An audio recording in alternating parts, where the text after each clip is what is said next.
안녕하세요. 이번 신촌연합 겨울캠프 중급 3회차 강의를 맡은 유니스트 한동규입니다. 반갑습니다.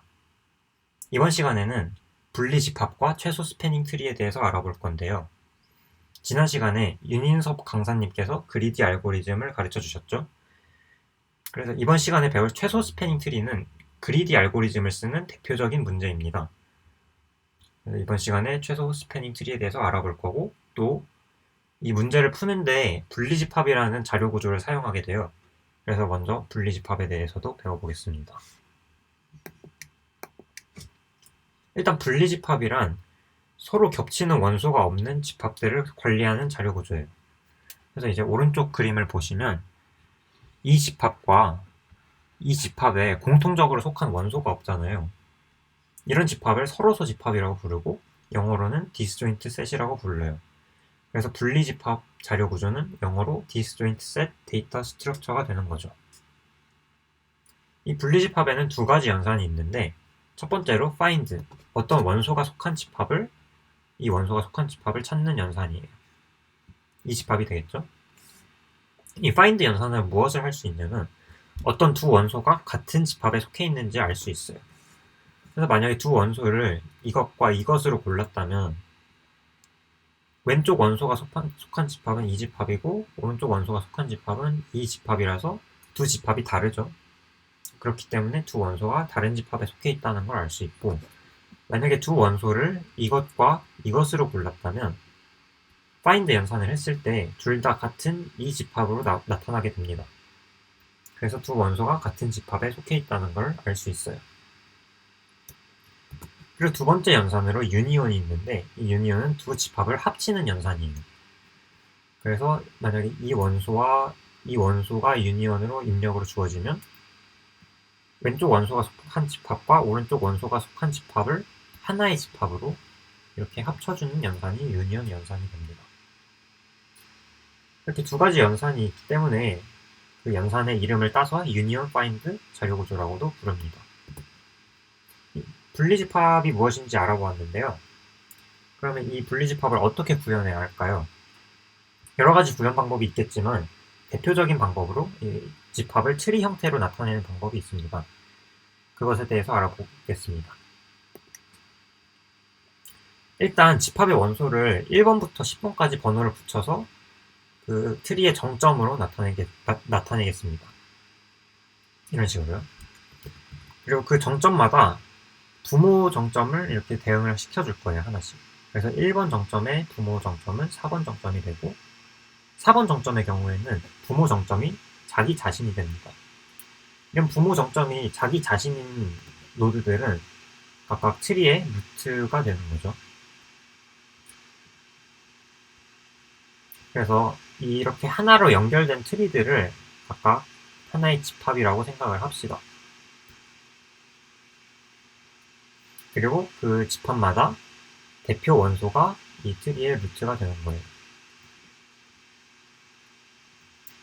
이제 만약에 5번 원소에다가 find 연산을 하려고 해요.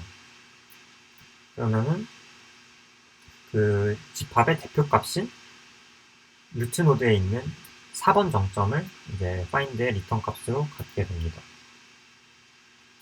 마찬가지로 이제 8번 원소에 find를 적용했을 때도 그 집합의 루트 노드가 4번 노드이기 때문에 8번에 find를 적용해도 마찬가지 4번 노드가 리턴이 되겠죠.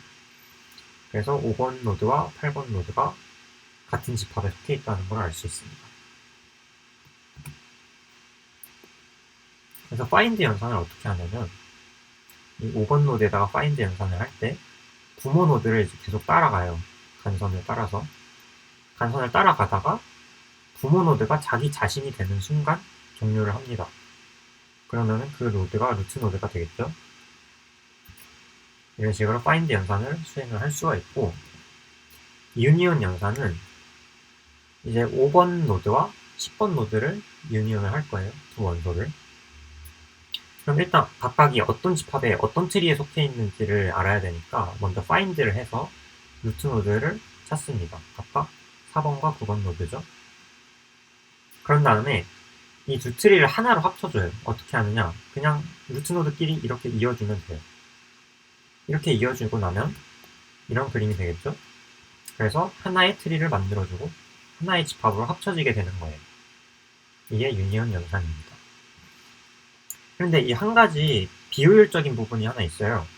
그게 뭐냐면 이 5번 노드를 봤을 때 처음에 find를 했을 때는 간선을 한 번, 두 번, 그리고 자기 자신으로 돌아오는 것까지 3번을 거쳤는데 이렇게 합치고 나면 한 번, 두 번, 3번, 그 다음 마지막으로 4번 이렇게 간선을 거치게 되죠. 그래서 find 연산을 하는데 수행하는데 시간이 늘어나게 돼요. 만약에 유니온을 아주 비효율적으로 해서 트리가 일직선이 됐어요. 이런 식으로 일직선이 됐으면 find 연산을 하는데 걸리는 시간이 이거의 n이 되겠죠. 이거 굉장히 비효율적이에요. 이거를 어떻게 줄일 수 있는지, 어떻게 최적화를 할 수 있는지를 알아보려고 해요. 최적화를 하고 나면 두 가지 최적화가 있는데 첫 번째를 적용했을 때 find당 log n의 시간으로 줄어들게 되고요. 두 번째를 적용했을 때, 두 번째 최적화를 적용했을 때 find당 log star n의 시간으로 줄어들게 됩니다. 이 log star n이 뭔지는 이따 알아보도록 할게요. 자, 아까 두 가지 최적화 방법이 있다고 말씀을 드렸는데 둘 중에 하나는 유니온 연산에 적용이 되는 방법이고 다른 하나는 find 연산에 적용이 되는 방법이에요. 첫 번째로 알아볼 유니온 바이 랭크, 유니온 바이 사이즈는 이름에서 알 수 있듯이 유니온 연산에 적용이 되는 방법입니다. 그럼 먼저 랭크와 사이즈가 뭔지를 알아야겠죠? 그래서 왼쪽에 이 트리를 보시면 이 트리의 높이가 얼마인가요? 트리의 높이는 루트 노드에서 가장 멀리 떨어져 있는 노드까지의 거리니까 2죠. 그래서 이 트리의 랭크는 그 트리의 높이예요. 높이랑 같은 말이에요. 그래서 랭크가 2가 되고 오른쪽 트리의 경우에도 마찬가지로 트리의 높이가 1이기 때문에 랭크는 1이 됩니다.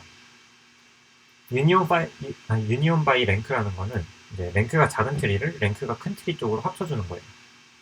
그랬을 때 전체 트리의 랭크가 큰 트리의 랭크 쪽을 따라가게 됩니다. 그래서 이 트리의 랭크는 2가 되죠. 랭크가 늘어나지 않는다는 얘기예요. 물론 늘어나는 경우가 딱 한 가지 있습니다. 뭐냐면 두 트리의 랭크가 이미 같은 경우일 경우에는 이렇게 랭크가 2인 트리 두 개를 이어줬더니 랭크가 하나, 둘, 셋 해서 3이 됐죠. 이런 경우를 제외하고는 랭크가 늘어나지가 않아요. 랭크를 작게 유지해서 뭐가 좋냐면 이 노드를 봅시다. 가장 깊이 있는 노드가 find를 했을 때 루트 노드까지 가는 간선의 개수가 작게 유지된다는 소리예요. 즉 find를 하는데 걸리는 시간이 짧게 유지되는 거죠. 그럼 유니온 바이 랭크를 최적화 적용을 하면은 find당 걸리는 시간은 log n으로 줄어들게 됩니다. 아까 봤을 때 find당 log n의 시간보다는 훨씬 줄어든 모습이죠. 한편 또 유니온 바이 사이즈라는 게 있는데 이거는 이 트리의 사이즈는 그냥 트리에 있는 노드의 개수예요. 그래서 이 트리 사이즈는 4가 되고 이 트리의 사이즈는 2가 되죠. 마찬가지로 사이즈가 작은 트리를 사이즈가 큰 트리 쪽으로 합쳐주는 게 유니온 바이 사이즈고 이것도 find당 log n의 시간이 걸리게 됩니다. 그리고 두 번째 방법은 경로 압축, 패스 컴프레션이라는 건데 이거는 이제 find에다가 적용을 하는 최적화 방법이에요. 그래서 만약에 9번 원소를 find를 한다고 합시다. 그러면 루트 노드까지의 경로가 있겠죠? 이 경로에 있는 원소들은 어차피 한 집합에 속해 있는 원소들이잖아요. 그렇기 때문에 바로 루트 노드로 이렇게 연결을 해줘도 문제가 없어요. 그래서 find를 할 때마다 이 경로에 있는 노드들을 전부 이렇게 루트 노드로 바로 연결을 시켜주는 걸 경로 압축이라고 부릅니다. 이 경로 압축을 하면 처음 한 번은 find를 하는데 오래 걸린다고 해도 두 번째 find를 했을 때는 즉시 루트 노드를 알 수 있으니까 아주 짧은 시간이 걸리겠죠. 그래서 이것도 평균적인 시간이 find당 로그 n의 시간이 걸리게 됩니다. 그럼 앞서 알아본 유니온 바이 랭크와 이 패스 컴프레이션을 같이 적용을 하면 어떻게 될까요? 두 최적화를 모두 적용하면 find당 걸리는 시간이 로그 스타 n이 되는데, 이 로그 스타라는 거는 굉장히 느리게 증가하는 함수예요. 이게 뭐 수학적으로 말하면 이제 에커만 함수라는 게 있어서 굉장히 빠르게 증가하는 함수가 있는데, 그거의 역함수인 거예요. 그래서 이 로그 스타 n이 사실 이제 PS를 하면서 보이는 수 범위 안에서는 뭐 3, 4? 이 정도 범위 밖을 벗어나지 않기 때문에 그냥 상수 취급을 할 수가 있어요. 그래서 사실 쌍파인당 뭐 거의 상수 시간이 걸리는 거랑 다름이 없는 셈이 되는 거죠. 그럼 한번 코드를 봅시다. 굉장히 짧은 걸 알 수 있는데요. 일단 find의 경우에는 재기적으로 구현을 합니다. 여기 재기적으로 호출하는 부분이 있죠. 그래서 만약에 어떤 주어진 노드 x가 부모 노드로 자기 자신을 가리킨다면 그 노드는 이미 루트 노드이기 때문에 그냥 자기 자신을 리턴을 하면 되고요. 그 밖의 경우에는 이 노드에 부모 노드가 있을 거 아니에요. 그 부모 노드에다가 find를 재기적으로 호출을 해줍니다. 그럼 계속 위로 올라가다가 결국은 루트 노드를 찾을 수 있겠죠. 그리고 경로 압축을 하기 위해서 이 find의 결과로 나온 루트 노드를 지금 이 노드에 다시 부모 노드로 지정을 시켜주는 거예요. 그러면 이제 재기적으로 호출하면서 그 거쳤던 경로에 있는 모든 노드들이 전부 이제 이 루트 노드를 가리키게 되는 겁니다. 그리고 이제 유니온을 어떻게 구현할지 살펴볼 텐데요.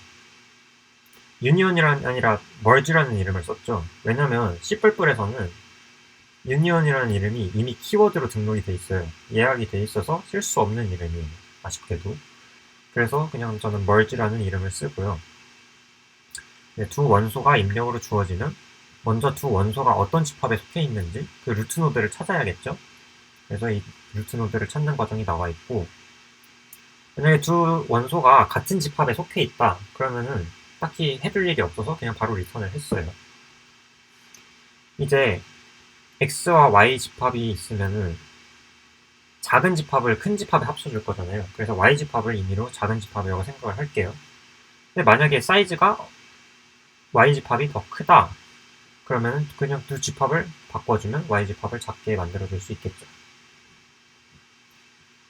그런 다음에 이 y 집합의 패런트를 x 집합을 만들어서 두 집합을 합쳐주고요.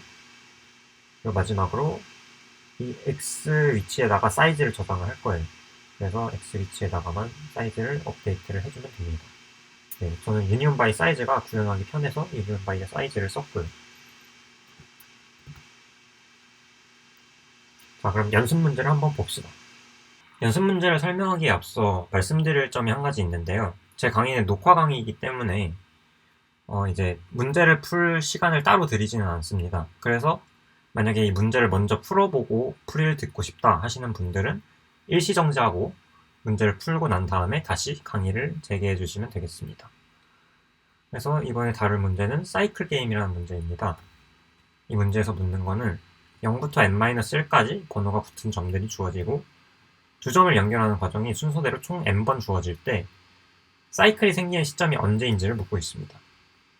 그래서 만약에 그래프가 이렇게 정점 몇 개로 이루어져 있고 이 정점을 잇는 순서가 이거 이렇게 있다가 이걸 잇는 순간 사이클이 생기죠.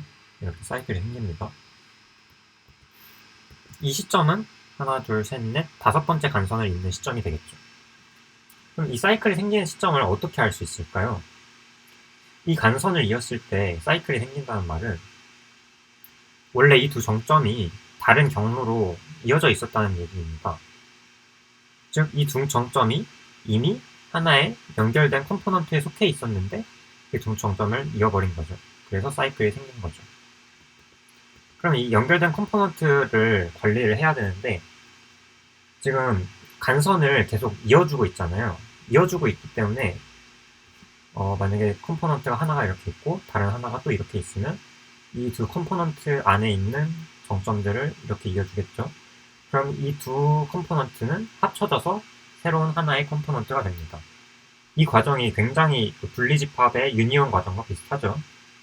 그래서 사실 이 정점들을 집합으로 관리를 해주고, 그래서 연결된 컴포넌트들을 집합으로 관리를 해주고, 정점을 이을 때 유니온을 해주는 것을 반복하다가 같은 그 연결된 컴포넌트 안에 있는 두 정점을 이을 때 사이클이 생긴다는 걸 판별을 해주면 됩니다. 그래서 처음에 이렇게 정점이 5개가 있고 각각 연결된 컴포넌트는 집합 하나짜리 원소가 되겠죠. 근데 이렇게 두 정점을 이어버리면 이 컴포넌트 2개가 합쳐져서 하나의 집합이 되겠죠. 그래서 이 하나의 연결된 컴포넌트를 이루고 마찬가지로 이걸 이을 때는 이거랑 이게 하나로 합쳐지게 됩니다. 또 이걸 이으면 이 두 컴포넌트가 새로운 컴포넌트로 이렇게 합쳐지고 이걸 이을 때 또 합쳐지고, 근데 이제 마지막으로 이 간선을 이을 때는 이 정점과 이 정점이 속한 연결 컴포넌트가 이미 똑같은 집합이잖아요. 그렇기 때문에 이 간선을 이을 때 사이클이 생긴다고 판별을 해줄 수가 있겠습니다. 그래서 분리집합을 쓰는 가장 기초적인 간단한 문제였죠. 문제는 개구리 점프라는 문제입니다. 이 문제는 먼저 통나무 N개가 이렇게 수평 방향으로 떠 있어요. 물 위에 떠 있습니다. 그리고 이 통나무에 개구리가 살고 있는데 개구리는 수직으로 점프를 해서 한 통나무에서 다른 통나무로 이동할 수가 있어요. 그리고 이제 질문이 주어지는데 휴게의 질문으로 두 통나무가 주어지면 이 두 통나무 사이를 개구리가 이동할 수 있는지 판별하는 문제입니다. 그래서 여기 보시면은 2번 통나무를 거쳐서 3번 통나무로 이동을 할 수 있기 때문에 이거의 답은 yes가 되죠. 한편 3번 통나무와 4번 통나무는 서로 간에 이동을 할 수 있는 방법이 없습니다. 자, 그럼 이 문제는 일단 수직 방향 좌표가 의미가 없어요.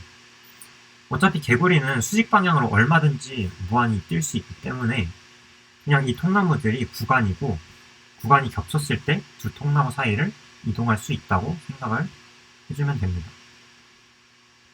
이런 식으로 그냥 1차원 상에 있는 구간들이라고 생각을 할게요. 이렇게 생각하고 보면 겹친 구간들이 있잖아요. 요 구간끼리 겹치고 요 구간끼리 겹치죠. 이런 구간들을 양쪽으로 자유롭게 이동을 할 수가 있어요. 그렇기 때문에 각각 묶어서 하나의 큰 구간이라고 생각을 해도 무방하죠. 그래서 하나의 큰 구간이 이렇게 여러 개가 만들어집니다. 이렇게 여러 개의 집합으로 또 분리가 되는 걸 보면은 아까 얘기한 분리집합 자료구조를 이용해서 관리를 할 수가 있다는 생각을 할 수 있겠죠. 그래서 이렇게 구간별로 집합으로 묶어주는 게 저희의 목표예요. 그러면 질문으로 두 통나무가 들어왔을 때 같은 집합에 있는지만 체크하면 되니까요. 자, 그럼 이런 분리집합을 어떻게 찾아야 할지 봅시다. 가장 간단하게 생각할 수 있는 방법으로는 모든 통나무 쌍을 보면서 1번, 2번 보고 2번, 4번 보고 이런 식으로 모든 통나무 쌍을 보면서 구간끼리 겹치는지 확인하고 겹치면 유니온하고 겹치지 않으면 그냥 냅두고 그렇게 하는 방법이 있겠죠. 근데 이 문제는 통나무 개수가 최대 10만 개예요. 그래서 총 비고의 n제곱 개의 쌍을 모두 둘러보기에는 시간이 너무 오래 걸립니다. 그래서 더 빠른 방법을 찾아야 돼요. 뭔가 이런 식으로 구간이 순서대로 나열되어 있는 문제들은 구간들을 순서대로 보는 방법이 상당히 강력합니다. 구체적으로는 왼쪽 점의 x좌표, 요 왼쪽 점의 x좌표들을 따라서 정렬을 해주고 x좌표가 작은 것부터 커지는 순서대로 볼 거예요. 왜 그런가 하면 이제 두 통나무가 겹친다는 거는 이런 식으로 겹치거나 이런 식으로 겹칠 수가 있는데 이렇게 겹친다는 거는 오른쪽에 있는 통나무가 이 왼쪽 점이 다른 통나무 안에 포함된다는 이야기랑 똑같은 말이거든요. 그래서 통나무를 유니온할 때 그냥 아무 순서대로 이 통나무 보고 얘랑 겹치는구나 이렇게 하는 게 아니라 더 오른쪽에 있는 통나무를 보고 그 왼쪽에 있는 통나무들이랑 유니온을 할 거예요. 왼쪽에 있는 통나무들. 이렇게 순서를 주니까 좀 유니온하게 생각하는 게 편해지겠죠? 근데 물론 이전 위치를 모두 보면은 그냥 모든 쌍의 통나무를 보는 거나 마찬가지니까 이전 위치를 모두 보지는 않을 거고, 이 통나무의 왼쪽 점이 있는 위치에 어떤 통나무들이 있는지만 살펴보면 돼요. 그래서 만약 4번처럼 여기 4번 통나무처럼 이 위치를 지나는 통나무가 없으면 유니온 연산 없이 넘어가면 되고, 여기 2번 통나무처럼 이 위치를 지나는 통나무가 하나 있어요. 그러면은 이 통나무와 유니온을 해줄 거예요. 그러니까 1번과 2번을 하나의 집합으로 묶어주겠죠. 근데 문제는 이 겹치는 통나무들이 여러 개 있는 경우예요. 만약에 여기 5번 통나무가 있다고 할게요. 이런 경우에는 뭐 3번 통나무를 유니온할 때 2번과도 유니온하고 5번과도 유니온을 하고 싶잖아요. 근데 이렇게 하면 너무 오래 걸린다는 거죠. 근데 잘 보시면 어차피 이 위치에서 겹쳐있는 통나무들은 이 5번 통나무의 왼쪽 점을 보면 이미 이 위치에서 2번 통나무가 유니온을 했을 거예요. 그러니까 이 위치에 얼마나 많은 통나무들이 있든 얘네들은 다 앞에서 유니온이 된 애들이에요. 이 점들은. 그렇기 때문에 이 통나무들 중 하나랑만 유니온을 해주면 이 통나무들이 전체 하나의 집합으로 묶이게 되는 걸 알 수 있어요. 자, 그럼 마지막으로 이 각 통나무의 왼쪽 점과 만나는 통나무의 집합들을 알아내는 게 관건이 되겠죠, 그러면. 이 왼쪽 점들과 만나는 통나무의 집합을 관리해줘야 되는데, 이거는 이제 이런 수직선을 점점점 오른쪽으로 밀 거예요. 오른쪽으로 X좌표를 증가를 시키면서 통나무의 왼쪽 점을 만날 때마다 셋에다가 어떤 셋을 관리를 할 건데, 이 셋에다가 통나무를 추가시키고 여기도 추가를 시키고, 그럼 여기에서의 셋은 그냥 1이 되고 여기에서의 셋은 1,2가 되겠죠. 그리고 오른쪽 점을 만나면 여기는 통나무가 빠지는 시점이니까 이 셋에서 제거를 할 거예요. 그러면 이 점을 지나고 나면은 집합이 그냥 2만 남게 됩니다. 주의할 점이 있는데, 여기를 보시면은 이제 동시에 3번 통나무가 추가되는 순간이면서 2번 통나무가 빠지는 순간이잖아요. 근데 이런 점에서도 개구리는 여기서 여기로 점프를 할 수가 있단 말이죠. 근데 만약에 2번 점을 먼저 집합해서 빼버린다면 공집합이 되고 그 다음에 3번을 추가하잖아요. 그래서 공집합을 3번이랑 유니온을 할 게 아니라 저희는 2번 통나무랑 유니온을 해야 되잖아요. 그렇기 때문에 오른쪽 점을 만나는 것보다 왼쪽 점을 만나는 걸 먼저 처리를 해줘서 집합에 먼저 원소를 넣고, 그래서 2,3이 되죠. 그런 다음에 집합에서 원소를 빼는 과정을 수행을 합니다. 그러면 3번 남는 거죠. 이렇게 설명한 대로 이거 X좌표를 증가시키면서 보는 거를 라인 스위핑이라고 하는데, 이 라인 스위핑을 구현을 하면 분리집합을 찾는데 이제 정렬이 들어가고 또 셋을 관리하는 과정이 들어가니까 비고에 n로그 n이 들게 됩니다. 그리고 이제 Q개의 질문을 처리할 때는 각 질문당 분리집합을 쓰기 때문에 비고에 로그 스타 n의 시간이 걸려서 전체 시간은 비고에 n 로그 n 더하기 q 로그 스타 n으로 시간 안에 문제를 풀 수가 있겠습니다. 자, 이제 이번 강의의 메인 주제인 최소 스패닝 트리입니다. 최소 스패닝 트리는 영어로는 미니멈 스패닝 트리, 줄여서 MST인데 지금부터 그냥 부르기 쉽게 MST라고 부르겠습니다. 먼저 MST의 모티브를 얻을 수 있는 문제를 하나 보겠습니다. 네트워크 연결이라는 문제인데요. 일단 컴퓨터가 여러 대 주어집니다. 그리고 이 컴퓨터들 사이에 연결할 수 있는 컴퓨터 쌍이 주어지고 각각의 연결 비용이 주어져요. 그래서 이런 식으로 가중치 있는 무방향 그래프 형태로 주어지겠죠.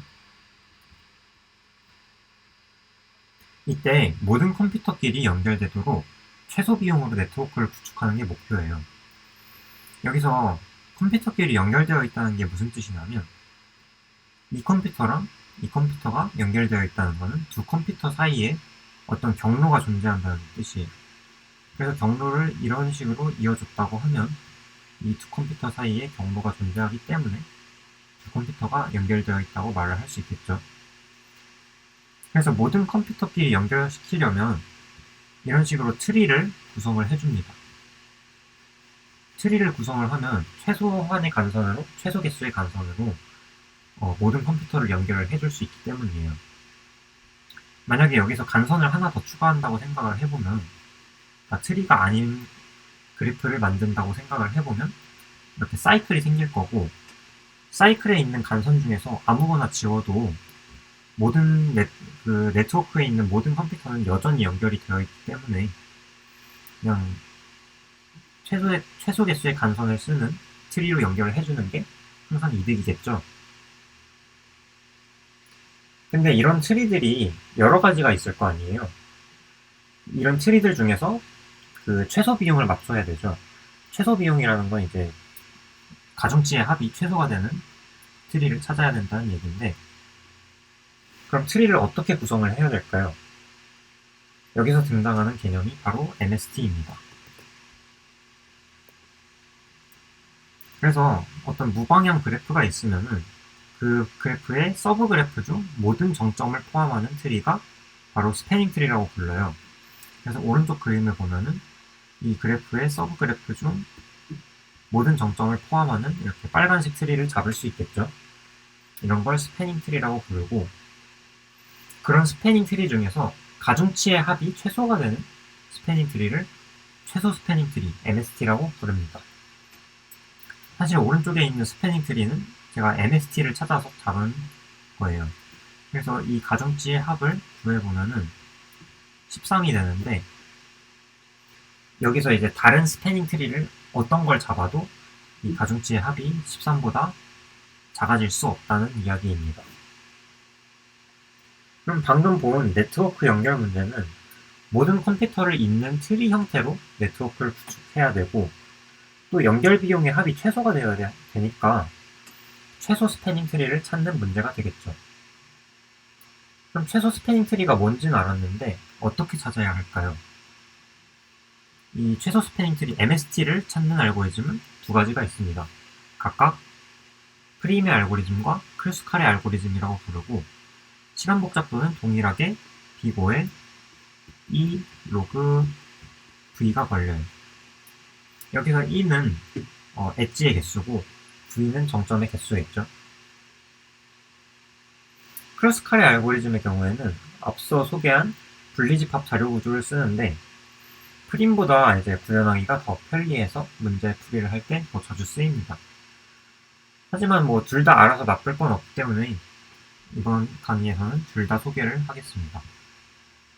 프림의 알고리즘부터 보겠습니다.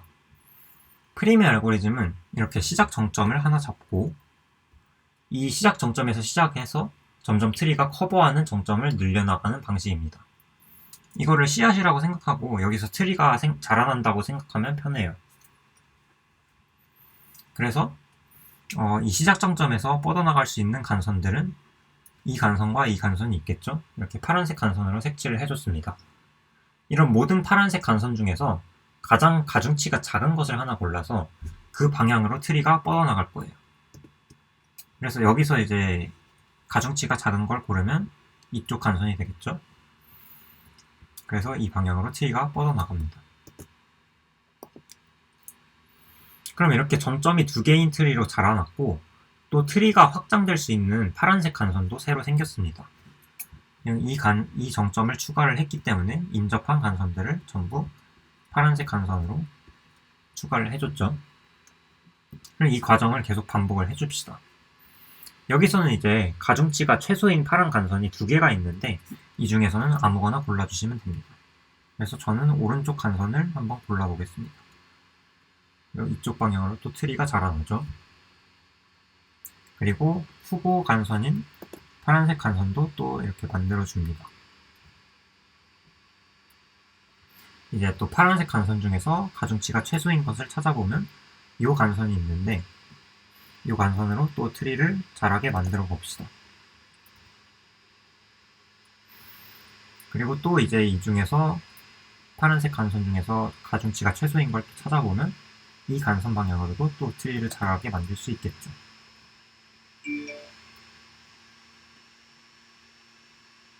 자, 그러면 트리의 형태가 이렇게 만들어질 텐데, 이제 가중치가 최소인 간선이 여기 가중치 3인 간선이 되죠. 근데 이 간선을 이으면 사이클이 만들어집니다. 이런 사각형 형태의 사이클이 만들어져요. 그래서 저희가 찾아야 되는 건 스패닝 트리인데, 이런 사이클이 만들어지면 곤란하겠죠. 그래서 이 간선은 이을 수가 없는 간선입니다. 이을 수가 없는 간선인지 어떻게 체크하냐면, 양쪽 간선이 모두 방문되어 있는지 확인을 해주면 됩니다. 지금 제가 방문한 정점을 계속 빨간색으로 칠했는데, 이 간선을 보면 양쪽 정점이 모두 빨간색이죠. 이 방문한 정점이 빨간색인데, 이 방문한 정점들을 보면은 하나의 트리를 이루기 때문에 어떤 경로가 존재할 수밖에 없습니다. 그래서 이미 존재하는 경로에다가 간선을 하나 더 추가를 해버리면 사이클이 생기기 마련이죠. 그래서 이 가중치 3인 간선을 제거하고, 마찬가지로 다음 가중치가 최소인 간선을 보면은 이 가중치가 4인 간선이 되는데, 이 간선도 마찬가지로 이렇게 사이클을 만들어주기 때문에 이 간선을 스패닝 트리에 추가를 할 수가 없습니다. 따라서 이 간선도 무시를 해주시고, 이 간선도 마찬가지로 사이클이 만들어지기 때문에 무시를 해주시면 됩니다. 그럼 이렇게 됩니다. 이제 남은 파란 간선을 마저 확인을 해보면, 여기 가중치가 5인 파란 간선이 최소죠. 근데 얘는 이제 양쪽 정점이 방문이 되어 있지 않아요. 그러니까 이 정점이 방문이 되어 있지 않기 때문에 이 간선을 잇는데 문제가 없으니까 잇고, 그 다음에 이 가중치가 6인 간선이 나왔는데, 이 간선은 양쪽 정점이 방문이 되어 있기 때문에 이을 수가 없어서 무시를 해주십시다. 짠! 이렇게 MST가 완성되었습니다. 근데 프림 알고리즘을 구현할 때 효율성을 위해서 한 가지 고려할 점이 있는데, 파란 간선 목록, 후보 간선 목록 있잖아요. 트리에서 뻗어나갈 간선 후보들을 관리하기에 적합한 자료 구조가 있습니다. 바로 우선순위 큐입니다. 이 후보 집합에 간선들을 새로 추가하는 연산, 그러니까 새로운 정점을 방문했을 때 이 정점에 이웃한 간선들을 추가를 해줬죠. 그리고 이 후보 집합 중에서 가장 가중치가 작은 간선을 제거하는 연산, 이렇게 두 가지 연산으로 구성되어 있기 때문이에요. 그래서 힙을 사용한 우선순위 큐를 쓴다면 후보 집합에 간선을 추가하고 제거하는 과정이 각각 비고의 로그 2만큼 들기 때문에 전체 시간 복잡도는 이 과정을 모든 엣지에 대해서 하기 때문에 비고의 2 로그 2만큼 들게 됩니다. 근데 이 로그 2 부분은 사실 로그 v랑 같기 때문에, 왜냐면 2는 이제 모든 정점 쌍에 대해서만 엣지가 존재를 할 수 있어서 비고의 v제곱이죠. 근데 여기다 이 로그를 취해버리면 이 지수가 상수 쪽으로 내려가기 때문에 결국 로그 2는 비고의 로그 v랑 같게 됩니다. 그렇기 때문에 그냥 사실상 이 로그 2라고 말을 하지 않고 로그 v라고 이야기를 해요. 그래서 프림 알고리즘의 시간 복잡도는 비고의 2 로그 v가 됩니다. 이제 프림 알고리즘을 보면은 사이클이 만들어진 상황을 항상 피하기 때문에 스패닝 트리인 건 알겠는데, 왜 MST일까요, 하필? 왜 이 가중치의 합이 최소가 될까요? 그걸 한번 증명해 보려고 합니다. 지난 시간에도 봤듯 아무래도 그리디 알고리즘들은 증명이 좀 까다로운 편입니다. 전략이 그럴듯해 보여도 왜 이런 전략이 통하는지 알기가 어렵죠. 그래서 어떻게 보면 간접적인 방식으로 증명을 하는데, 알고리즘의 결과물과 다른 최적해를 비교해서 알고리즘의 결과물이 항상 우위에 있을 수밖에 없음을 증명합니다. 지금 보여드릴 프림 알고리즘 증명에서는 다른 스패닝 트리 하나를 잡고 그 트리를 프림 알고리즘으로 찾은 트리로 조금씩 변형하는 과정을 통해서 프림 알고리즘이 얻어낸 스패닝 트리가 항상 다른 스패닝 트리보다 그 비용이 작다는 것을 증명할 수 있을 거예요. 그래서 이런 식으로 점점 다른 스패닝 트리로 변형하는 과정을 거치는데 이 과정에서 그 변형된 스패닝 트리가 항상 비용이 작거나 같게 유지를 시킨다면 이 스패닝 트리가 지금 우리가 잡은 스패닝 트리보다 더 최적회라는 것을 증명을 할 수가 있겠죠. 이게 증명이 좀 까다로운 편인데 MST 알고리즘들의 최적성 증명을 알면은 몇몇 MST 관련된 문제를 풀 때 어떤 성질을 도출해내기가 용이합니다. 그래서 이따가 연습 문제로 이렇게 트리를 변형하는 과정이 들어가는 문제를 하나 보여드릴 거예요. 자, 그러면 본격적으로 증명을 들어가 봅시다. 이게 저희가 생각한 이제 다른 스패닝 트리고 이거는 프림 알고리즘으로 찾은 스패닝 트리를 T라고 합시다. 그럼 왼쪽 트리를 T와 비교해보면 두 개는 서로 다른 스패닝 트리이기 때문에 왼쪽 트리에는 없지만 오른쪽 트리에는 있는 간선이 있죠. 그런 간선이 여기에 하나 있고 또 여기에 하나 있어요. 이런 간선 중에 하나를 고를 건데 이런 간선 중에 어떤 간선을 고르냐면 프림 알고리즘으로 간선이 추가된 순서가 있잖아요. 그 순서대로 가장 빠른 간선을 생각을 할 거예요. 지금 간선이 추가된 순서가 맨 처음에 요 간선이 추가가 됐었고 프림 알고리즘으로 그 다음에 요 간선이 추가가 됐었는데 요 간선들은 이미 저희가 생각한 스패닝 트리 안에 들어있는 간선이죠. 그렇기 때문에 얘네들은 무시를 하고 그 다음 세 번째로 추가된 간선을 보면 얘가 이제 저희가 생각한 스패닝 트리에 추가가 그러니까 원래 없던 간선이기 때문에 이 세 번째 간선이 그 추가된 순서대로 없는 가장 빠른 간선이 됩니다. 그래서 요게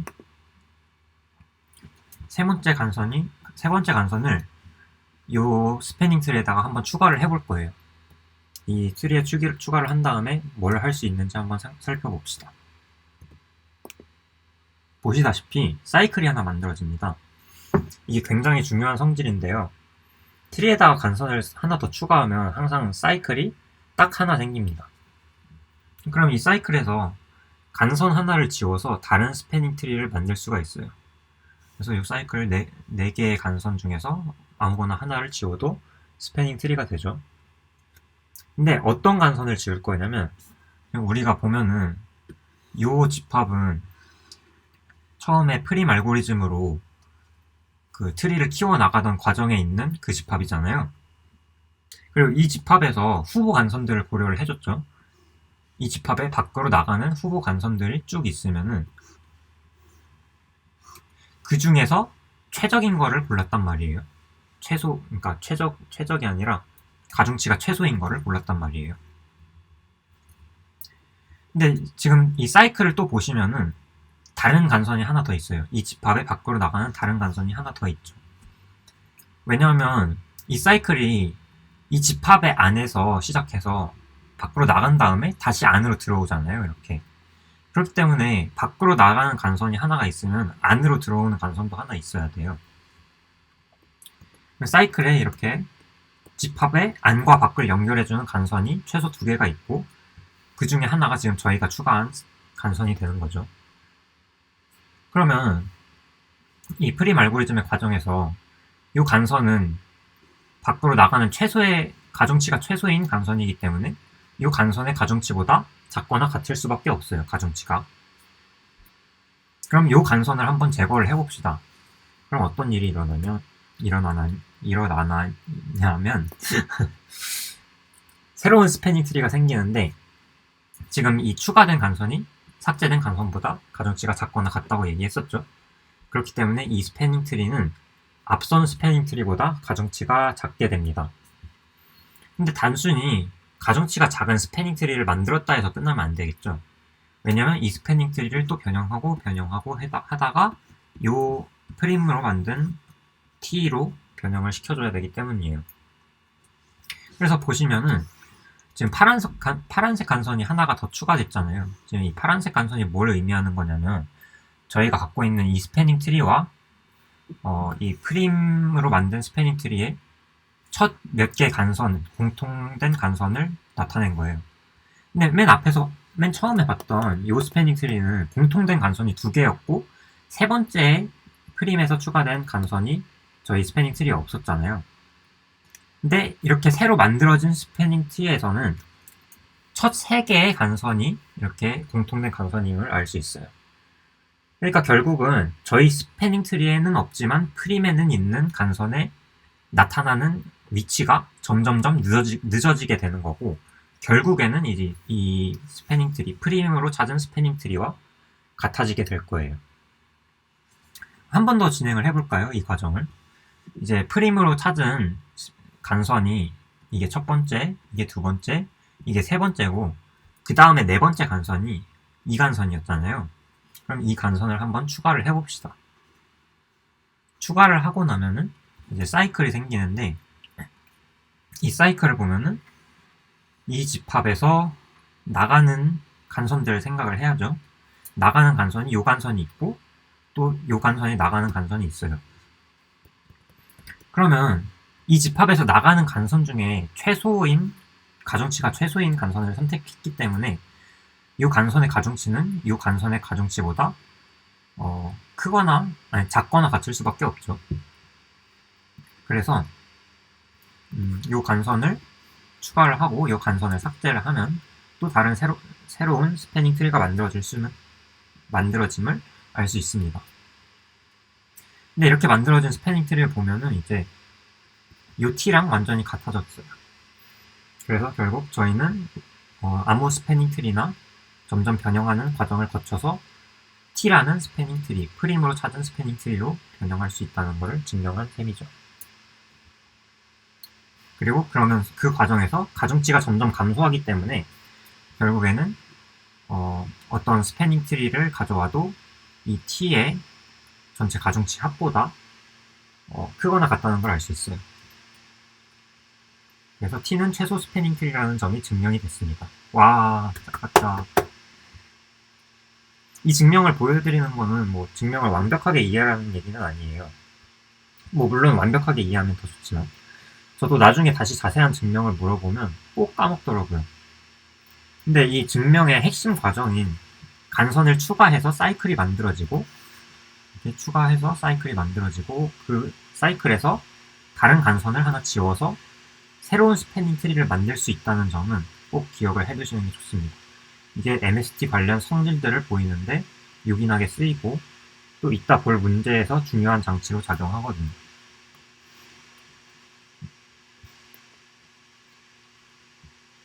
그러면 이번에는 새로운 알고리즘이 또 등장했죠.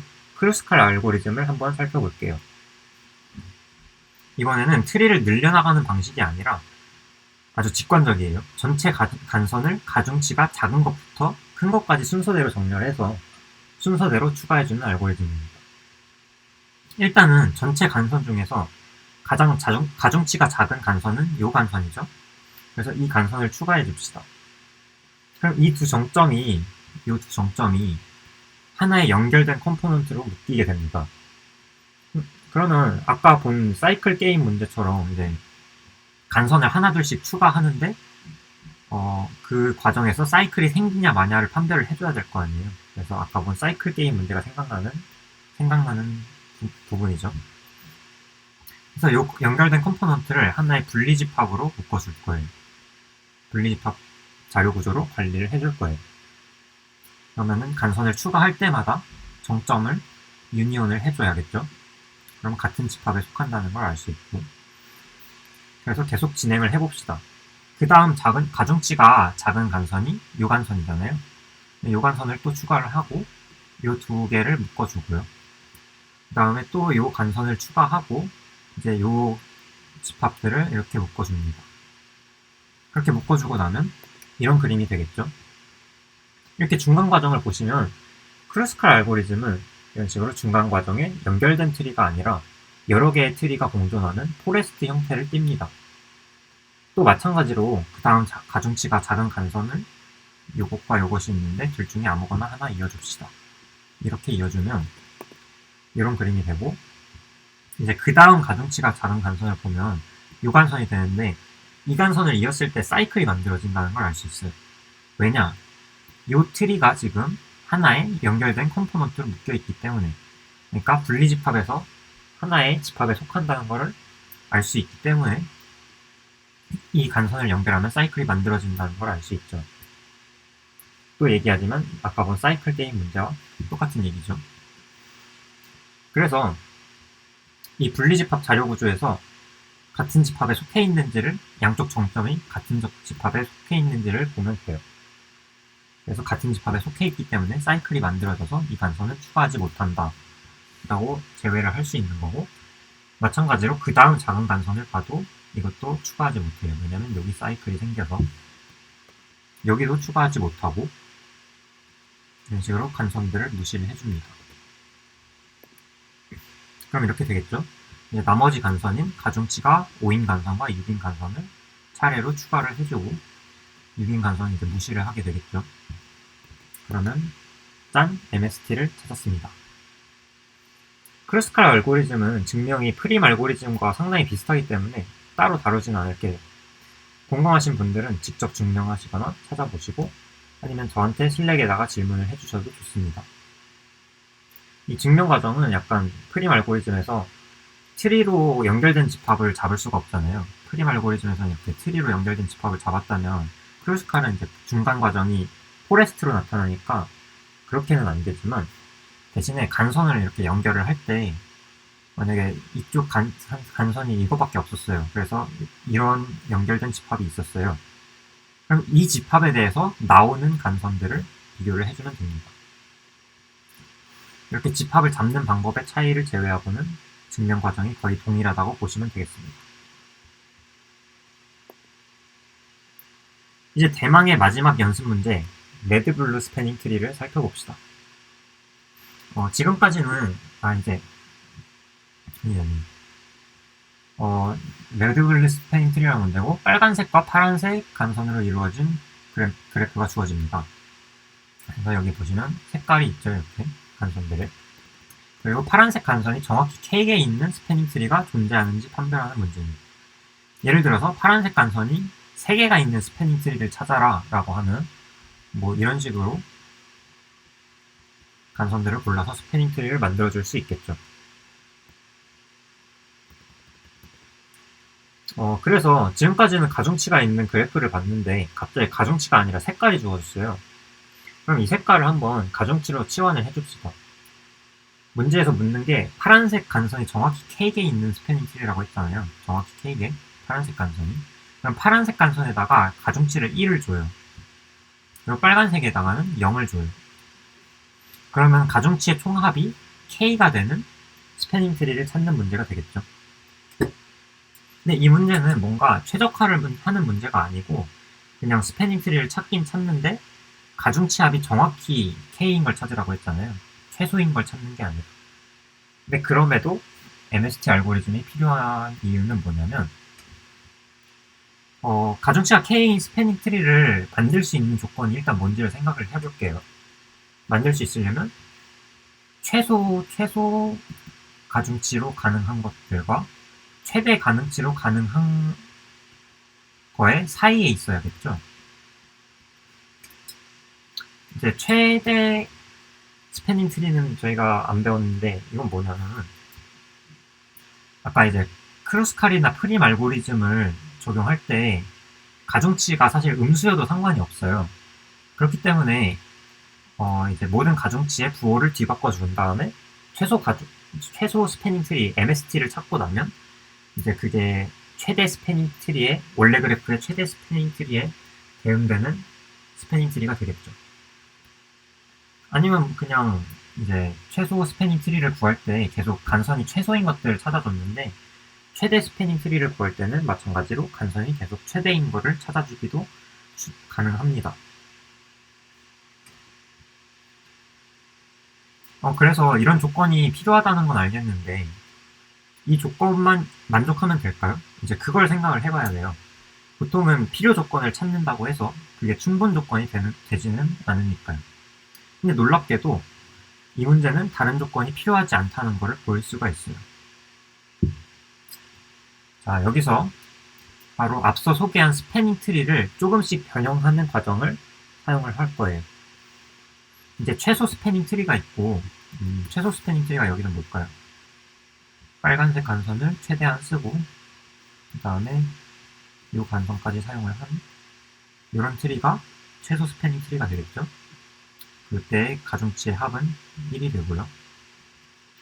그 다음에 최대 스패닝 트리는 뭐 파란색 간선부터 이제 크루스카를 돌린다고 가정하면 파란색 간선부터 열심히 찾아준 다음에 마지막으로 남는 간선을 빨간색 간선으로 채워주면 이렇게 가중치의 합이 4가 되네요. 그럼 K가 1 이상 4 이하여야 되는데 이 최소 스패닝 트리를 점점 최대 스패닝 트리 쪽으로 바꿔줄 거예요. 변형을 해서. 프림 알고리즘 증명할 때와 비슷하죠. 그래서 최소 스패닝 트리에는 없으면서 최대 스패닝 트리에 있는 간선을 잡아줄 수가 있어요. 그래서 지금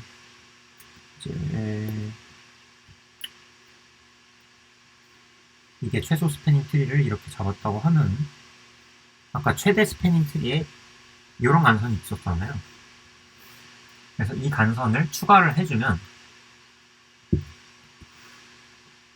그리고 최대 이제 사이클이 생기죠. 사이클이 생기는데 그 사이클에서 간선을 하나 지울 거예요. 어떤 간선을 지우냐?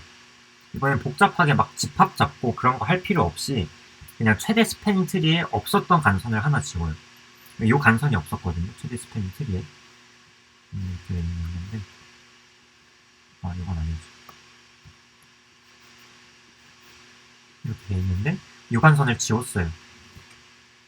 그럼 이제 스패닝 트리가 다른 스패닝 트리로 변신을 하게 됐고 이거는 최대 스패닝 트리에 한 발짝 더 가까워진 스패닝 트리예요. 왜냐면 그 간선의 개수 차이가 최대 스패닝 트리에서 최소 스패닝 트리 아니지 요 스패닝 트리를 뺀 간선의 개수가 있을 거 아니에요. 그 개수가 점점점 줄어들기 때문이에요. 그래서 최소 스패닝 트리를 최대 스패닝 트리로 점점 변형을 시킬 수가 있는 거죠. 근데 핵심은 뭐냐면은 이 사이클을 만들고 간선을 지우는 과정에서 가중치합이 어떻게 변하는지를 볼 거예요. 그래서 가중치합은 파란색 간선을 그러니까 가중치가 1인 간선을 추가하고 가중치가 1인 간선을 뺄 수도 있고 0인 간선을 뺄 수도 있죠. 아니면 가중치가 0인 간선을 추가하고 가중치가 1인 간선을 빼거나 0인 간선을 빼는 게 가능하죠. 그때 가중치의 변화량은 플러스 1, 플러스 마이너스 0, 마이너스 1 요 세 가지 경우밖에 안 나와요. 그렇기 때문에 이제 최소 스패닝 트리를 T0라고 하고 최대 스패닝 트리를 TN이라고 했을 때 이제 변형하는 과정이 있을 거 아니에요.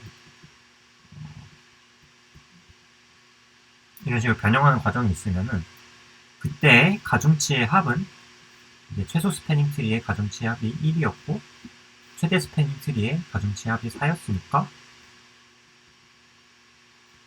이런 식으로 그래프를 그릴 수 있는데 이 범위 안에서 계속 1이나 0씩 변화를 하면서 변화를 하겠죠. 그렇기 때문에 이 중간에 어느 지점에 K가 있든 뭐 K가 3이라고 하면은 그 K를 지나는 어떤 지점에서 지나는 스패닝 트리가 존재를 하게 돼요. 약간 이제 미적분학에서 배우는 중간값 정리랑 비슷한 느낌이죠.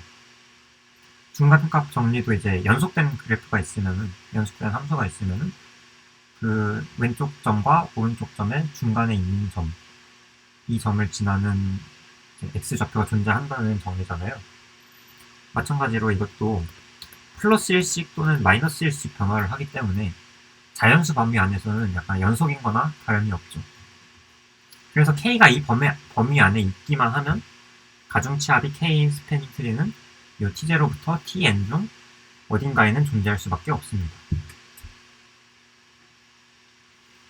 그래서 결국 이 문제는 최소 스패닝 트리와 최대 스패닝 트리를 각각 구하고 각각의 가중치를 구해서 k가 그 범위 안에 있는지 따져주기만 하면 되는 문제라는 걸 알 수 있겠죠.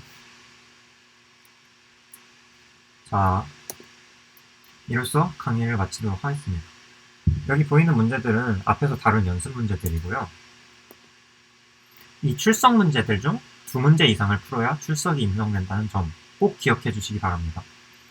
좀 더 도전해보고 싶은 분들을 위해서 어려운 문제들이 섞여 있는데 문제를 푸는데 필요한 아이디어는 얼마든지 제공을 해드리니까 슬랙을 통해서 많은 질문 바랍니다. 아이디어를 떠올리는 능력은 역시 중요하긴 하지만 오래 고민해도 모르겠는 문제는 직접 생각하는 것보다 답을 듣는 것이 더 효과적일 수 있다고 생각을 해요. 물론 충분히 다양한 접근을 시도하고 고민해봤을 때의 이야기지만요. 그리고 또 아이디어 외에도 그 아이디어를 구현해내는 능력 역시 중요하다고 생각합니다. 그래서 조금 아이디어를 내기 까다로울 수 있는 문제들이 섞여 있지만 문제들의 아이디어는 얼마든지 제공을 해드리니까 부담없이 질문 주세요. 그리고 여기 보시면 레드블루 스패닝 트리 2가 있는데 이건 뭐냐면 방금 소개한 레드블루 스패닝 트리 문제와 같은데 이제 비용이 K인 스패닝 트리가 존재하는지 여부를 판별하는 것뿐만 아니라 그런 트리를 하나 찾기까지 해야 돼요. 뭐 찾는 거는 이제 저희가 앞서 보여드린 그 최소 스패닝 트리를 최대 스패닝 트리로 변형해 나가는 과정을 직접 구현해내면 되는 문제죠. 이거는 나는 구현에 자신이 있다 하는 분들은 한번 풀어보시면 좋을 것 같습니다. 저는 좀 오래 걸렸네요. 그럼 강의는 이만 마치도록 하겠습니다. 듣느라 수고 많으셨습니다. 감사합니다.